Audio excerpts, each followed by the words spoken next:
bismillah guddik ñaar fukkel ga ak juróom ñaar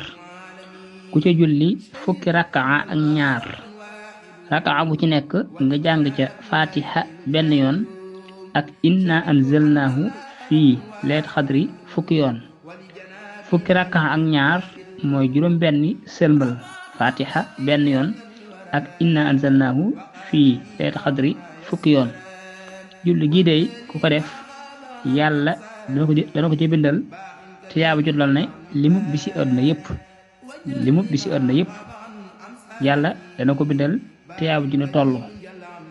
te bu dekkee ca mbooloom yonente ya lañ koy boole mbooloom yonente ya te la ko yàlla boole insha allah